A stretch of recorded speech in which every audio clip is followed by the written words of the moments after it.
Okay, तो last last lecture में हमने देखा था कि एमनो सैंडर्स को कैसे बैन किया गया था, और इस तरह से मेनिस या शराब जो है फीमेल फेटिसाइड का, उसको कम किया गया था। ठीक है, मैसिव चाइल्ड इम्यूनाइजेशन सभी हम लोग पढ़ लिए थे। ठीक है, तो ये सारी चीज़ें लास्ट क्लास हुई थी। इसके अलावा ये भी हमने पढ़ा था कि एमनो सैंडर्स जो है उसका जो मेन यूज था, that was detection of genetic disorders. तो जेनेटिक डिसऑर्डर्स क्या क्या, जैसे डाउन सिंड्रोम है, हीमोफीलिया है, सिकल सेल एनीमिया है, ये सारी बीमारियां आपने जेनेटिक्स में पढ़ी हैं। ठीक है, तो इनको हम लोग कैसे डिटेक्ट कर सकते हैं, इसका यूज था एमनियोसेंटेसिस में। बट एमनियोसेंटेसिस का गलत इस्तेमाल यानी मिस यूज किया गया, एंड मिस यूज करके उसको फीमेल का फिटिसाइड करने के लिए यूज में लाया गया, एक तरह से बोल सकते हो। या फीमेल है या बच्चा मेल है या फीमेल है, फीटस कैसा है, मेल है फीमेल है, ये चेक करने के लिए, डिटर्मिनेशन करने के लिए यूज किया गया, मिस यूज किया गया। मिस यूज करना बेटर वर्ड है। ठीक है, इसके अलावा और भी रिसर्च चल रहा है। ये भी हमने देखा था कि सहेली का, मैंने आपको एग्जांपल दिया था, जिसके बारे में हम लोग आज पढ़ेंगे भी फिर से, कि सहेली का डेवलपमेंट हुआ था एक नया टेक्निक के थ्रू। ठीक है, तो एक बार ये दिखाइए, इसको मैं यहाँ पे स्टॉप कर रहा हूँ। अब मैं नेक्स्ट वाले स्लाइड पे जाता हूँ, इधर ध्यान दीजिए। यस, तो improvement in reproductive health technology. Again ये सब भी एनसीईआरटी के ही लाइंस को ही मैंने पॉइंट वाइज यहाँ पर लिख दिया है, तो ध्यान से सुनेंगे। एक मिनट, देखो। तो governmental and non governmental agencies help us to identify या discover new methods to improve reproductive health. Reproductive health को इंप्रूव करने के लिए दोनों लोग ही लगे हुए हैं। गवर्नमेंट की एजेंसीज भी हैं, और नॉन गवर्नमेंटल एजेंसीज, एनजीओज भी बहुत सारे काम करते हैं। ठीक है, वो लोग भी रिसर्च कर रहे हैं। उसमें एक एग्जांपल आपको ध्यान रखना बड़ा इंपॉर्टेंट है, नीट में पूछा जा चुका है, सहेली के बारे में। सहेली क्या है? एक न्यू ओरल कॉन्ट्रासेप्टिव है, फीमेल्स में डेवलप किया गया था। Central Drug Research institute CDRI Lucknow में है। ठीक है, वहां पर इसके ऊपर काम किया गया, और सहेली को यूज, मतलब बहुत पुरानी बात है वैसे तो, बट एनसीईआरटी अपडेटेड वैसी नहीं हुई है, चेंज नहीं किया गया सिलेबस को। बीच में थोड़ा बहुत चेंज होता रहता है, बट ये डेटा पुराना है। इसके अलावा बहुत सारे ऐसे आ चुके हैं सहेली जैसे। ठीक है, तो सहेली का नाम याद रखो, और सीडीआरआई का नाम याद रखो, लखनऊ, ये याद रखना। ठीक है, नेक्स्ट देखो, some of the improvement in reproductive health are, क्या क्या इंप्रूवमेंट्स आए हैं। ठीक है, तो बेटर अवेयरनेस फैला है। ठीक है, सेक्स रिलेटेड टॉपिक्स के बारे में पहले के कंपैरिजन में अभी बेटर हो चुका है ये सब। ठीक है, second, increase number of medically assisted deliveries. तो देखो क्या होता है, पुराने जमाने में जो डिलीवरीज होती थी वो घर पर ही होती थी, खासकर गांव वाले जो इलाके थे, वहां पर जो बच्चे पैदा होते थे वो घर पर ही हो जाते थे। ठीक है, उनको हॉस्पिटल लेकर लोग नहीं जाते थे। ठीक है, इससे क्या होता था, गांव की औरतें ही बच्चों को मतलब चाइल्ड बर्थ में हेल्प करती थी, मदर्स को, सॉरी, मदर्स को हेल्प करती थी चाइल्ड बर्थ के टाइम। और इससे होता ये था कि, क्योंकि जब बच्चा जन्म लेता है तो उसका जो अम्बिलिकल कॉर्ड होता है, ठीक है, अम्बिलिकल कॉर्ड को कट करना पड़ता है। ठीक है, तो अम्बिलिकल कॉर्ड को जब कट करते थे तो उनके पास जो बोल सकते हो कि जो कट करने का जो उनके पास छुरा होता था, या हसुआ बोल सकते हो, गांव में हसुआ यूज होता है, या छुरा या छुरी जो भी होती थी जिससे वो काटते थे उसको। ठीक है, उसमें जंग लगी होती थी, या फिर हो सकता, क्योंकि वो बहुत ही रेयरली यूज होता था ना। ठीक है, रोज तो बच्चा पैदा हो नहीं रहा है, कभी कभी यूज हो रहा था वो, महीने में एक बार या 2-4 महीने में एक बार। ठीक है, तो वो उसमें बहुत सारे जर्म्स हो सकते थे, उसमें बैक्टीरिया होता होगा। ठीक है, तो जैसे ही उस अम्बिलिकल कॉर्ड को कट करते थे तो वो जो जर्म्स है या बैक्टीरिया है, ठीक है, वो सारे बैक्टीरिया बच्चे की बॉडी में एंटर कर जाते थे, जिसकी वजह से बच्चे को इन्फेक्शन हो जाता था, जैसे टेटनस का इन्फेक्शन। ठीक, या फिर और भी कोई इन्फेक्शन डिफरेंट टाइप का। ठीक है, तो इसकी वजह से बच्चे की डेथ हो जाती थी। ऐसा बहुत पहले होता था। ये सब गांव में, मतलब गांव वाले इलाकों में खासकर होता था, जहां पर डिलीवरीज घर पर ही हो जाती थी। बट अब आजकल क्या है कि अब गांव में भी लोग क्या करते हैं, मेडिकली असिस्टेड डिलीवरी, डॉक्टर्स का और नर्स का सहारा लेकर ही डिलीवरी करवाते हैं। ठीक है, रेयरली कोई घर पे पैदा होता है बच्चा, है ना। तो अब क्या हो गया, increase number of medically assisted deliveries हो चुकी हैं, जिससे बच्चे की मौत नहीं हो रही, आईएमआर घट गया है। ठीक, थर्ड पॉइंट देखो, बेटर पोस्ट नेटल केयर। तो better post natal care, care का मतलब क्या हो गया, बच्चे के जन्म के बाद उसका और बेहतर ध्यान रखा जा रहा है, leading to decrease maternal and infant. फिर से वही बात, मोर्टेलिटी रेट घट गया है। मोर्टेलिटी का मतलब यहाँ पे होता है डेथ रेट, यहाँ पे मैंने खाली रखा है। ठीक है, तो डेथ रेट को घटाया गया है, और ऑफ बोथ, किसका, मैटरनल मानी मदर एंड इन्फेंट, दोनों का ही मोर्टेलिटी रेट घट गया है। नेक्स्ट देखो, increase number of couples with small families. अब कपल्स भी जागरूक हो चुके हैं, और वो लोग हम दो, हमारे दो के प्रिंसिपल को फॉलो कर रहे हैं। तो अगर मान लो कहीं 2-0 हो भी जाता है, जो 2-0 मैंने आपको लास्ट लेक्चर बताया था, तो फिर भी वो इससे संतुष्ट रहते हैं, वो ज़्यादा ट्राई नहीं करते हैं, वो 6-0 तक नहीं जाते हैं। कुछ लोग जाते हैं, मतलब नॉर्मली ऐसा नहीं होता है। ठीक है, तो अगर दोनों लड़कियां भी अगर उसकी हो गई तो भी वो फैमिली के साइज को बड़ा नहीं करते हैं, क्योंकि फिर उनको दिक्कत हो सकती है फैमिली को पालने में, है ना। नेक्स्ट देखो, better detection and cure of STDs. तो अब क्या हो गया, एसटीडी को भी बेटर हम लोग डिटेक्ट कर सकते हैं और उसका इलाज भी कर सकते हैं। सब क्यों हो पाया है, क्योंकि आरसीएच ने बढ़िया काम किया है ना। आरसीएच के बारे में लास्ट लास्ट क्लास पढ़े थे, और लोग जागरूक भी हुए हैं, ठीक है, और नई टेक्नोलॉजीज भी आ चुकी हैं अभी। सब सारे चीजों का मेल है, ये सब कुछ मिला जुला कर क्यूमुलेटिव इफेक्ट है।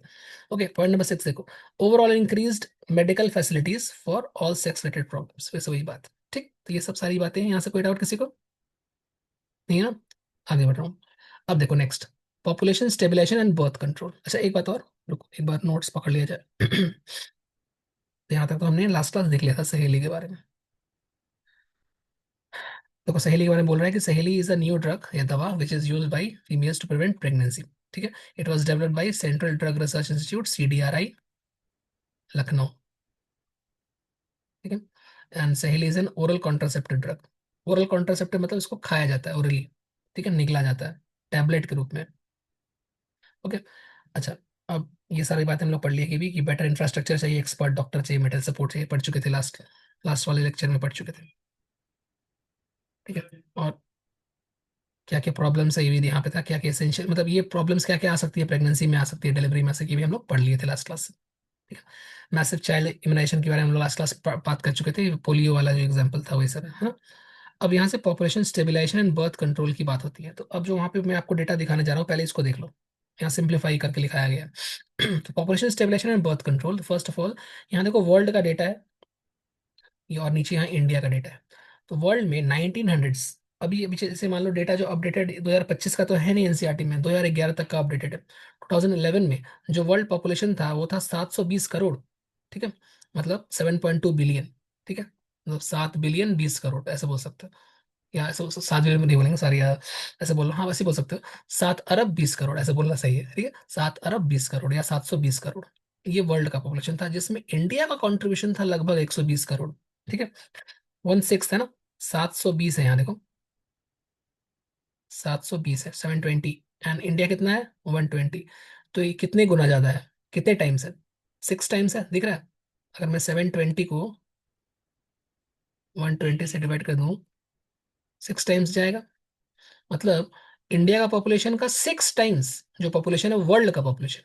तो वर्ल्ड वर्ल्ड में अगर मान लो 6 लोग रह रहे हैं, तो 6 में से एक इंसान इंडिया का है। 6:1 का रेशियो है ना। इंडिया इज टू वर्ल्ड, मतलब वर्ल्ड इज टू इंडिया का रेशियो कितना है पॉपुलेशन का, 6:1। ठीक, ऐसा करके बोल सकते हो, या ऐसे बोल सकते हो। अब यहाँ पे आप रेशियो रेशियो वाली बात तो फिट तो हो जा रही है वैसे तो, बट ऐसे बोल सकते हो हर 6 में से एक है। अब मैथ्स लगाओ तो 7 में से एक होना चाहिए वैसे तो, बट यस बोल सकते हैं कि 720 में से 120 वाला हिसाब है। ठीक है, तो ऐसा भी क्वेश्चन घुमा के आपसे पूछ सकता है।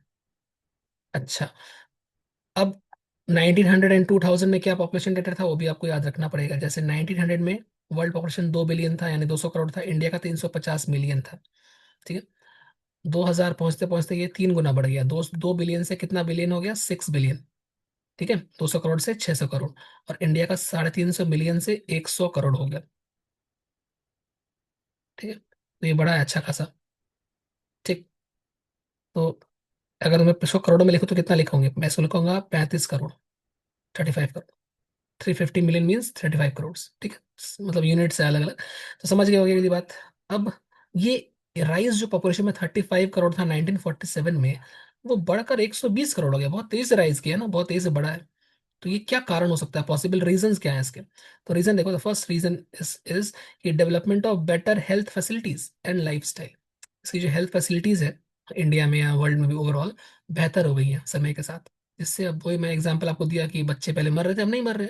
मदर्स की भी हेल्थ बेटर हो गई है जन्म के बाद, तो मदर्स भी नहीं, मतलब जो प्रेग्नेंट मदर थे वो भी नहीं मर रही। तो अब ये अच्छी बात है कि बुरी बात है वो आप डिसाइड करो, मतलब अच्छी ही बात है ओवरऑल, बट इससे पॉपुलेशन साइज बढ़ रहा है। तो हम ये तो नहीं चाहते ना कि कोई पेशेंट मर जाए, कि नहीं मुझे पॉपुलेशन घटाना है। डॉक्टर क्यों बनते हैं हम लोग, डॉक्टर इसलिए बन रहे हैं कि पेशेंट की लाइफ बचाई जाए। ठीक है, ये थोड़ी बन रहा है कि नहीं मार के खत्म कर दो और पॉपुलेशन को बचा लो, तो पॉपुलेशन को बढ़ने से रोकना है। तो एट द सेम टाइम हमें पॉपुलेशन को रोकना भी है, कंट्रोल भी करना है, बट पेशेंट की जान भी बचानी है, बच्चा हो या मदर हो जो भी हो, या कोई भी हो। ठीक है, तो पॉपुलेशन रोकने के और भी तरीके हैं।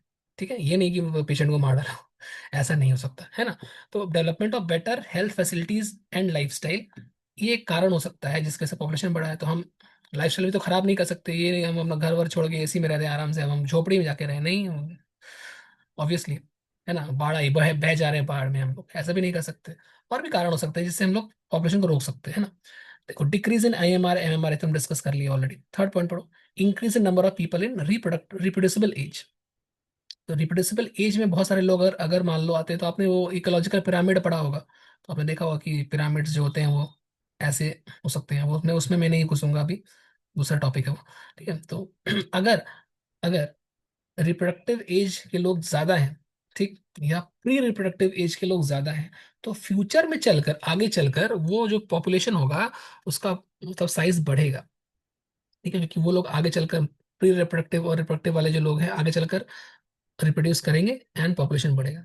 ठीक है, तो इसलिए इंडिया में ऐसा ही हुआ, क्योंकि इंडिया में रिप्रोड्यूसिबल और प्री रिप्रोड्यूसिबल एज के लोग ज़्यादा थे, इसलिए पॉपुलेशन बढ़ता गया, कंट्रोल में नहीं आया।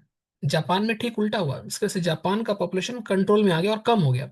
चाइना में अलग अलग पॉलिसीज अपनाई, इसके वजह से उसका भी कंट्रोल आ गया। एक टाइम पर इंडिया नंबर 2 था पॉपुलेशन में, but last year India number 1 बन चुका है पॉपुलेशन, और नंबर 1 ही रहने वाला है फ्यूचर में भी। ठीक है, अब देखो, कुछ और डेटा है, जैसे डेटा है सब कुछ according to 2011 census report. Census report क्या होता है? सेंसस में जनगणना करते हैं हम लोग, लोगों की पॉपुलेशन को मापते हैं, कितने लोग गिनते हैं, ठीक है, गिनना वर्ड बेटर है। The population growth rate was less than 2%, 2% से भी कम रेट था। 2% का मतलब क्या होता है कि 100 में से 2% पर मतलब पर सेंट, सेंट मतलब 100 सेंचुरी, है ना, परसेंट 100 में 2। तो अगर एक साल में, पर ईयर की मैं बात करूं, पर ईयर की बात करूं, एक साल में अगर 100 से 2 लोग बढ़ रहे हैं तो 102 लोग हो जा रहे हैं। ठीक है, तो 100 लोग अगर थे और सिर्फ 2% के रेट से बढ़ रहे हैं, तो नेक्स्ट ईयर उनका नंबर 100 से बढ़कर 102 हो जाएगा।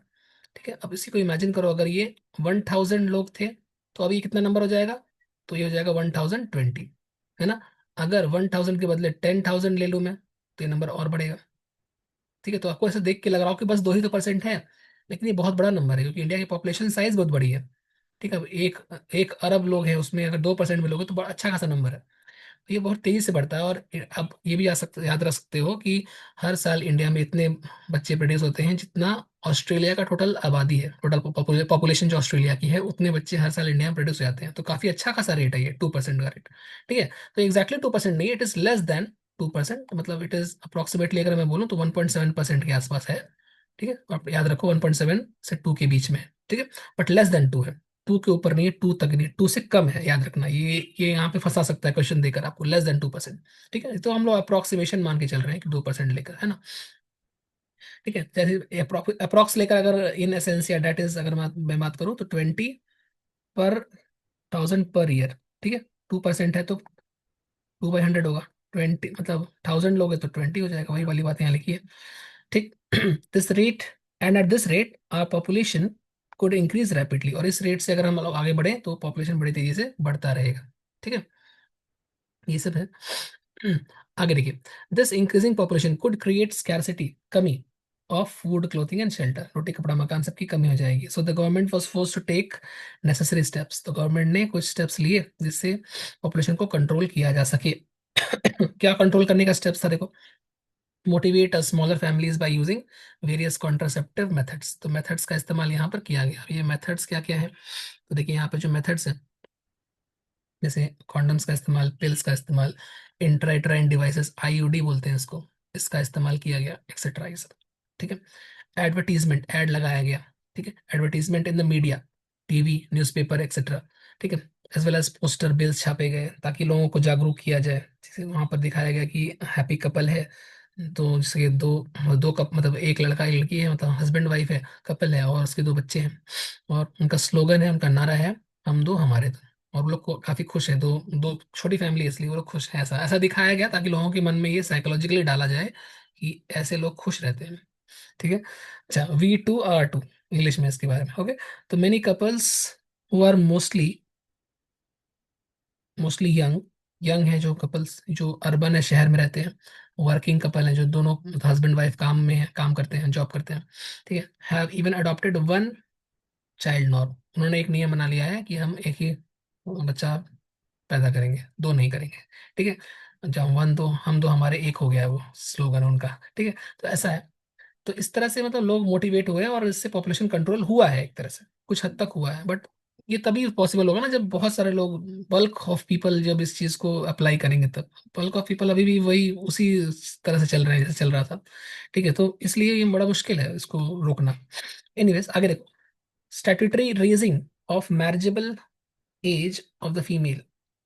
स्टैट्यूटरी एजिंग मतलब नियम के अनुसार मैरिजेबल एज को फीमेल का बढ़ा दिया गया है 18 ईयर्स से 18 ईयर्स तक। हालांकि ये देखो एनसीईआरटी में 18 ही लिखा हुआ है, बट अभी अगर आप करंट अफेयर्स पढ़ेंगे तो वो 18 ईयर्स नहीं रहा, अब वो 21 ईयर्स हो चुका है। But according to NCERT it is still 18। ठीक है, याद रखना मेल का 21 ही है, मेल में कोई दिक्कत नहीं है। अभी क्या है ना, वैसे मेल और फीमेल दोनों का 21 ईयर्स हो चुका है, बट ये एनसीईआरटी में 18 ही लिखा है फीमेल का। ठीक है, इंसेंटिव्स, गवर्नमेंट्स कुछ गवर्नमेंट क्या करते हैं, बेनिफिट्स देते हैं मनी के रूप में, स्टाइपेंड के रूप में, या गिफ्ट्स के रूप में कुछ, या जॉब के रूप में, बहुत सारी चीजें हैं, योजना के रूप में। ठीक है, कपल्स को जो स्मॉल फैमिली मेंटेन करते हैं उनको बेनिफिट मिलता है, उसको इंसेंटिव बोलते हैं। तो इस तरह से मतलब गवर्नमेंट ने कुछ चीजें की हैं जिसकी वजह से पॉपुलेशन को कंट्रोल किया गया है थोड़ा सा। ठीक है, यही है। एक मिनट, यहाँ से कोई डाउट है? ठीक है, आगे देखो। तो contraceptive methods to control population, जैसे कि आइडल कॉन्ट्रासेप्टिव को कैसा होना चाहिए, it should be user friendly, use करने के लिए मतलब आसानी से यूज हो सके, उसको यूज किया जा सके। ठीक है, इजिली अवेलेबल, आराम से मिल जाए। इफेक्टिव, काम सही से करें, ऐसा ना हो कि काम ही ना करें, आसानी से मिल जा रहा है बट काम ही नहीं कर रहा तो क्या फायदा हुआ। रिवर्सिबल होना चाहिए, मतलब उसको बार बार यूज कर सकते हैं, रीयूजेबल। अब ऐसा कोई जरूरी नहीं है कि सारे कॉन्ट्रासेप्टिव्स में ये सारे प्रॉपर्टीज हो, किसी किसी में होगा किसी किसी में नहीं होगा। ठीक है, बट आइडियली ऐसा होना चाहिए, विदाउट एनी और little side effects, side effect नहीं होना चाहिए, अभी होता भी है तो बहुत मिनिमम होना चाहिए। ठीक है, इसके अलावा it should not interfere with sexual drive. Sexual drive मतलब सेक्सुअल इंटरकोर्स का जो प्रोसेस है और जो इच्छा है सेक्सुअल इंटरकोर्स की, उसमें कोई प्रॉब्लम या उसमें कोई हस्तक्षेप या कोई ऑब्स्ट्रक्शन नहीं होना चाहिए। इसमें कोई बदलाव नहीं आना चाहिए कि उसको यूज करने के बाद सेक्सुअल इंटरकोर्स करने का मन ही ना करे, ऐसा नहीं होना चाहिए, मतलब उसमें कोई इफेक्ट नहीं पड़ना चाहिए। ठीक है, तो ये सब आइडल कॉन्ट्रासेप्टिव्स का फीचर या कैरेक्टर है। ठीक है, यहाँ तक कोई डाउट? चलो, और देखो टाइप्स ऑफ कॉन्ट्रासेप्टिव क्या है, बड़ा इंपॉर्टेंट है ये सब। तो टाइप्स ऑफ कॉन्ट्रासेप्टिव में ये सारे टाइप से कॉन्ट्रासेप्टिव्स पाए जाते हैं, जैसे नेचुरल, ट्रेडिशनल, बोल सकते हो एक ही है। बैरियर कॉन्ट्रासेप्टिव होता है, आईओडी होता है, ओरलिज्म नाम है, इंजेक्टेबल्स होते हैं, ये सब सबके सब एक करके पढ़ने हैं हमको। ठीक है, सबसे पहले हम स्टार्ट करेंगे नेचुरल या ट्रेडिशनल कॉन्ट्रासेप्टिव के बारे में। देखो, नेचुरल या ट्रेडिशनल कंट्रासेप्टिव मेथड जो है, इसमें नंबर वन जो है वो है पीरियोडिक एब्सटिनेंस या रिदम मेथड। पीरियोडिक एब्सटिनेंस का मतलब हो गया यहाँ पर एब्सटेन करना, रोकना। ठीक है, पीरियोडिक मतलब यहाँ पर पीरियड के अनुसार या समय के अनुसार। ठीक है, तो ये पीरियड है एक्चुअली कहाँ से आया है, मेंस्ट्रुअल साइकिल के पीरियड के शब्द से आया है। तो फेज ऑफ कोई, तो मेंस्ट्रुअल साइकिल के 4 पीरियड होते हैं, 4 फेज होते हैं, है ना। वहां से ये उठाया गया। एब्सटिनेंस मतलब to control sexual behaviour, sexual desires या सेक्सुअल इंटरकोर्स नहीं होना। ठीक है, इंटरकोर्स को रोक के रखना। ठीक है, in this method couple should abstain, रोकना, from sexual intercourse from day 10th to day 17th। तो डे 10th से डे 17 एक फर्टाइल फेज होता है, हाईली फर्टाइल फेज होता है, और इस वक्त कंसेप्शन के चांसेस बहुत हाई होते हैं। कंसेप्शन का मतलब हो गया फर्टिलाइजेशन या फिर प्रेगनेंसी के चांसेस हाई होते हैं। और इस वक्त अ, अगर कोई कपल जो है वो पीरियोडिक एब्सटिनेंस करता है तो ऑब्वियस सी बात है उसका मतलब प्रेगनेंसी उसमें नहीं हो पाएगी। और प्रेगनेंसी नहीं होना ही यहाँ पर हमारा एम है कि प्रेगनेंसी को रोकना है। ऐसा क्यों होता है कि 10th डे से ही लेकर 17th डे को कंसिडर किया गया है, ये भी क्वेश्चन आ सकता है। ठीक है, तो एक्चुअल में तुमको पता होना चाहिए, यहाँ नोट मैंने लिखा था क्लास में कि ओव्यूलेशन जो होता है ये होता है ऑन द 14+2 डेज के। ठीक है, +- 2 डेज होता है। तो 14+- 2 डेज मतलब 14+2 मतलब 16 हो सकता है, और 14-2 मतलब 12 डेज। तो 12 डेज से लेकर 16 डेज के बीच में ओवुलेशन कभी भी हो सकता है, ऐसा कोई डिफाइंड डे नहीं है। ऑन एन एवरेज मैं मान के चलता हूँ कि 14th डे हो रहा है, बट +2-2 हो सकता है। ठीक है, पहले बात ये दिमाग में डालो। दूसरी बात, advantage of this method, it has no side effects, क्योंकि यहाँ कोई साइड इफेक्ट नहीं है, कोई केमिकल का इस्तेमाल नहीं हो रहा है, तो हेल्थ पर कोई एडवर्स इफेक्ट नहीं पड़ेगा, गलत प्रभाव नहीं पड़ेगा, ये बिल्कुल नेचुरल है। ठीक है। डिसएडवांटेज क्या है? तो डिसएडवांटेज ये है कि फुल प्रूफ नहीं है ये। ठीक है, इसका मतलब ऐसा कोई जरूरी नहीं है कि मतलब प्रेगनेंसी को हम रोकने के लिए ऐसा कर रहे हैं और प्रेगनेंसी रुक ही जाए। हो सकता है कि प्रेगनेंसी हो जाए। ठीक है, इससे ना रुके प्रेगनेंसी, तो ये इसका डिसएडवांटेज है। और दूसरी बात, ये एसटीडी से प्रोटेक्शन भी प्रोवाइड नहीं करता है। इस मेथड से एसटीडी प्रोटेक्ट नहीं होता, एसटीडी हो जाएगा अगर किसी एक कपल में से किसी एक को भी अगर एसटीडी है, तो दूसरे वाले को भी एसटीडी हो जाएगा। ठीक है, तो इससे एसटीडी का प्रोटेक्शन नहीं होता। ठीक है, ये बात थोड़ा ध्यान रखना। ये +2 -2 का क्या है? अब इसको थोड़ा सा मैं और एक्सप्लेन करता हूँ। अब क्या होता है कि जो स्पर्म होता है वो ना 72 आवर्स तक फीमेल की बॉडी के अंदर जिंदा रह सकता है। 72 आवर्स का मतलब हो गया लगभग 3 दिन के आसपास, 3 डेज। ठीक है, अब इमेजिन करो कि सेक्सुअल इंटरकोर्स जो है, it happened on the 12th day. ठीक, on the 12th day of menstrual cycle. ठीक, एंड सेक्सुअल इंटरकोर्स जब 12th डे हुआ, और हो सकता है ओव्यूलेशन 14th डे को हुआ हो। ठीक है, तो 12th डे से लेकर 13th डे तक 24 घंटे हो गए, है ना, 24 आवर्स हो गए। 14th डे तक 48 आवर्स हुए हैं। स्पर्म तो 72 आवर्स तक जिंदा रह सकता है, 3 डेज तक स्पर्म जिंदा है। ठीक, और 14 डे ओव्यूलेशन भी हो गया मान लो। तो इससे क्या होगा? इससे प्रेगनेंसी हो जाएगी, फर्टिलाइजेशन हो जाएगा, है ना। तो इसलिए अगर 12th डे भी सेक्सुअल इंटरकोर्स होता है तो भी प्रेगनेंसी हो सकती है। अब मैं आपको क्या बोल रहा हूँ कि ओव्यूलेशन कोई जरूरी नहीं है कि 14th डे को ही हो सकता है कि वो -2 यानी 12th डे को हो जाए। अगर मैं वो केस इमेजिन करता हूँ कि 12th डे को ओव्यूलेशन हुआ है और 11th डे या फिर बोलो 10th डे, 10th डे को भी सेक्सुअल इंटरकोर्स हुआ हो। ठीक है, तो 10th डे से अगर स्पर्म फीमेल की बॉडी में है, तो 12th डे तक तो जिंदा रह ही सकता है ना। 3 दिन तो जिंदा रहेगा वो तो। और जब वो जिंदा रहेगा तो यहाँ फर्टिलाइजेशन कर देगा। तो इसीलिए 10th डे जो यहाँ पे लिखा था, ये वाला डे 10th, ये भी रिस्की है। तो 10th डे भी अगर कोई ये प्लान करके चलता है कि हम लोग तो ये प्रोसेस कर रहे हैं, सेक्सुअल मतलब एब्स्टिनेंस वाला प्रोसेस प्रोसेस कर रहे हैं और प्रेगनेंसी नहीं होगी ये मान के चल रहे हैं, तो ऐसा नहीं है, हो सकती है। अगर अगर ओव्यूलेशन 14th के बदले -2 यानी 12th डे को ही हो गया, तो बता के तो होगा नहीं कि 12th डे को होने वाले हैं, तो कभी भी हो सकता है। तो उस केस में 10th डे सेफ नहीं है, और 10th डे में अगर कोई सेक्सुअल इंटरकोर्स किया तो प्रेगनेंसी पॉसिबल है। इसीलिए 10th डे को यहाँ पर कंसिडर किया गया है। तो 10th डे भी रिस्की है। 10th के बाद 11th तो है ही, 12th भी है, 13th भी है, 14th भी है ना। अब इमेजिन करो कि अगर किसी केस में ऐसा होता है, ठीक है, किसी केस में किसी मंथ +2 के -2 के बदले +2 हो जाए, तो 16th डे को ओव्यूलेशन हुआ और उस फीमेल ने 17th डे को क्या किया? 17th डे को उसने सेक्सुअल इंटरकोर्स किया। अब देखो, ओवम जो होता है वो 24 आवर्स तक जिंदा रह सकता है अकॉर्डिंग टू एनसीईआरटी। हालांकि 24+ भी रहता है, but according to NCERT 24 hours. तो अगर 14th डे को ओव्यूलेशन हुआ है, तो ओवम जो है वो 17th डे तक जिंदा रह सकता है। और अगर उस फीमेल ने 17th डे को सेक्सुअल इंटरकोर्स कर लिया, तो ओवम जिंदा है इस बार, और स्पर्म आ गया 17th को, फर्टिलाइजेशन फिर भी हो सकता है। इसीलिए 17th डे तक, यहाँ ऊपर देखो, 17th डे तक जो सेक्सुअल इंटरकोर्स है वो रिस्की होता है। ठीक है, तो इसीलिए यहाँ ऊपर में लिखा था कि इन this method couple should abstain, abstain में रोक के रखना है खुद को, फ्रॉम सेक्सुअल इंटरकोर्स फ्रॉम जो रिस्की डेज है। ठीक है, अनसेफ डेज है, ये अनसेफ डेज है, रिस्की डेज है। इसमें सेक्सुअल इंटरकोर्स करने से प्रेगनेंसी हो जाएगी। अगर अगर कोई कपल इस दौरान सेक्सुअल इंटरकोर्स ना करे, देन देन प्रेगनेंसी नहीं होगी। ठीक है, लेकिन फिर भी कोई गारंटी नहीं कि नहीं होगी, लेकिन फिर भी 99% चांस है कि नहीं होगी। तब भी अगर ये 10 to 17 के बीच है, तो फिर भी 1% चांस तो निकल के आता ही है। तो ये रिस्की फेज है। ठीक है, तो क्वेश्चन ऐसा भी आता है कि रिस्की फेज क्या होता है। रिस्की फेज मैंने आपको पूरा समझा दिया कि कैसे कैसे होता है। ओवम का भी रोल है, स्पर्म का भी रोल है। ठीक है, 14 + 2 -2 याद रखना। यहाँ से कोई डाउट है किसी को?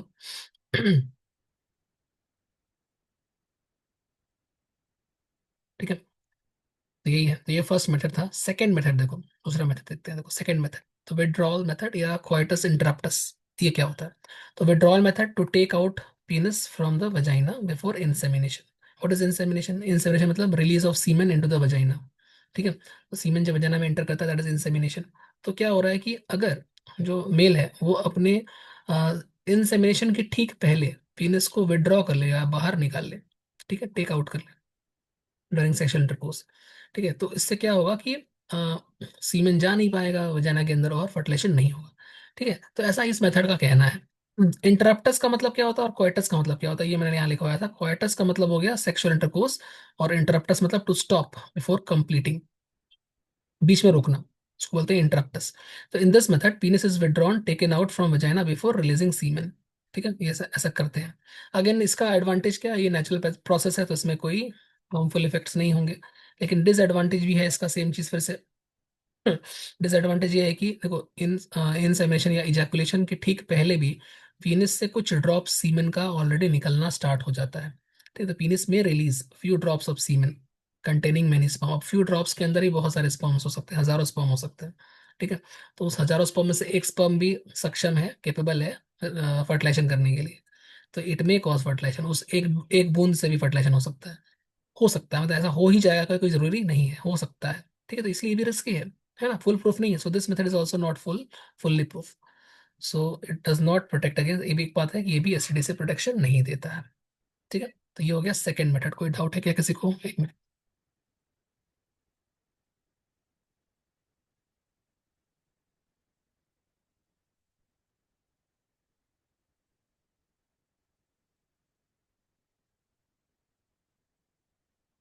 कोई डाउट? नहीं ना? पीरियड्स को ही मेंस्ट्रुएशन कहते हैं। पीरियड्स एक जनरल टर्म है, मेंस्ट्रुएशन एक प्रॉपर साइंटिफिक टर्म है। पीरियड्स को एक जनरल भाषा में मतलब मेंस्ट्रुएशन कहते हैं, मतलब सॉरी, मेंस्ट्रुएशन को एक जनरल भाषा में पीरियड्स कहते हैं। पीरियड्स जनरल टर्म है। ठीक है, मेंस्ट्रुएशन एक्चुअल में क्या है, पढ़ोगे मेंस्ट्रुअल साइकिल तो पढ़े हो ना। मेंस्ट्रुअल साइकिल के अंदर चार फेज होते हैं, उसमें से एक पहला फेज जो है ब्लीडिंग फेज है, ब्लीडिंग को हम लोग मेंस्ट्रुएशन कहते हैं। ठीक है, ब्लीडिंग को ही पीरियड्स बोला गया है वैसे जनरली। ठीक है, उसमें और भी दो तीन फेज और भी होते हैं। पहला फेज तो मेंस्ट्रुएशन हो गया, ब्लीडिंग हो गया, पीरियड्स हो गया। दूसरा फेज जो हो गया वो हो गया फॉलिकुलर फेज, उसमें फॉलिकल का डेवलपमेंट होता है, साथ में यूट्रस का प्रोलिफरेशन भी होता है, इसलिए उसको प्रोलिफरेटिव फेज भी बोलते हैं। तीसरा फेज होता है ओवुलेटरी फेज, जहाँ ओवम निकलता है। ठीक है, और चौथा फेज होता है सिक्रेटरी फेज या फिर ल्यूटियल फेज, जहाँ सिक्रीशन होता है हार्मोन प्रोजेस्टेरॉन का और एस्ट्रोजन का, और साथ ही साथ ल्यूटियम, कॉर्पस ल्यूटियम का डेवलपमेंट होता है, इसलिए ल्यूटियल फेज भी बोला जाता है उसको।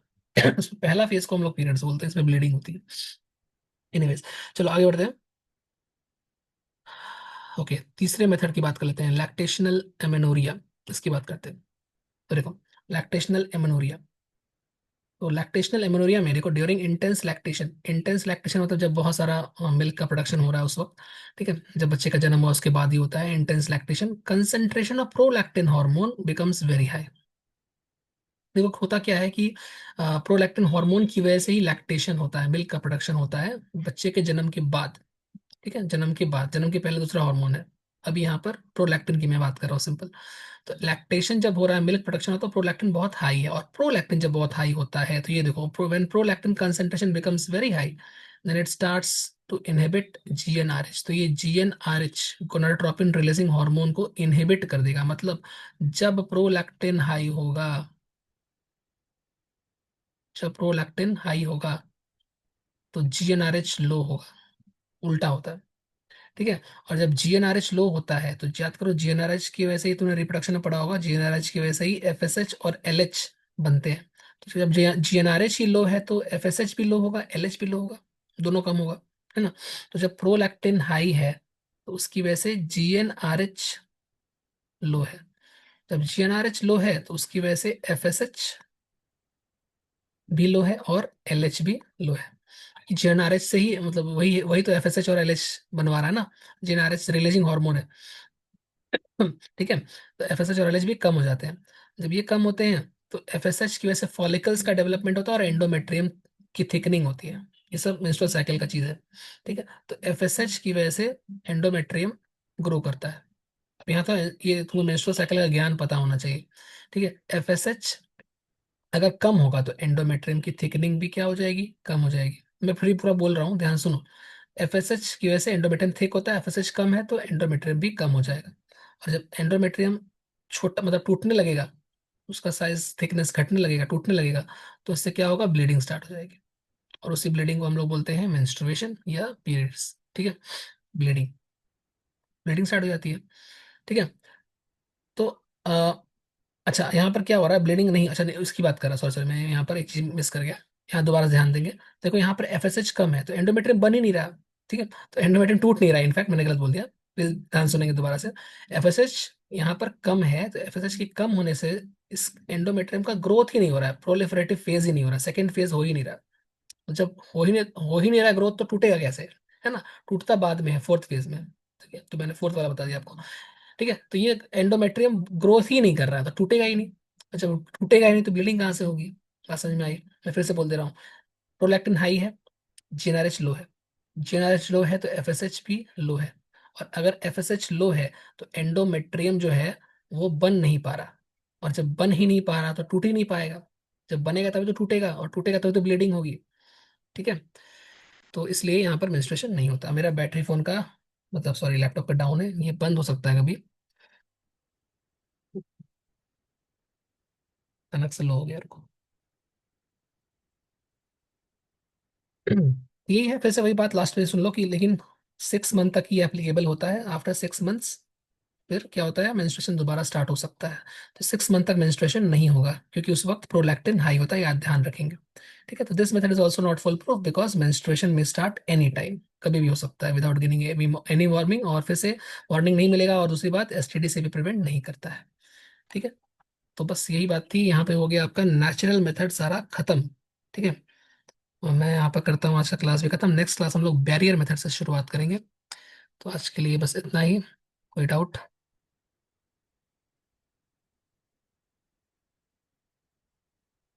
हर फीमेल को मेंस्ट्रुएशन हर महीने होगा? हाँ यार, हर महीने होगा। नॉर्मल तो ऐसे ही होता है, किसी को अगर प्रॉब्लम है तो हो सकता है उसको हर महीने ना हो। ठीक है, जनरली हर महीने होता है। ठीक है, तो आज के लिए इतना ही। मिलते हैं नेक्स्ट क्लास। एक बार पढ़ लेना, डाउट होगा तो नेक्स्ट क्लास पूछ लेना। ठीक है, चलो bye bye, thank you, good night.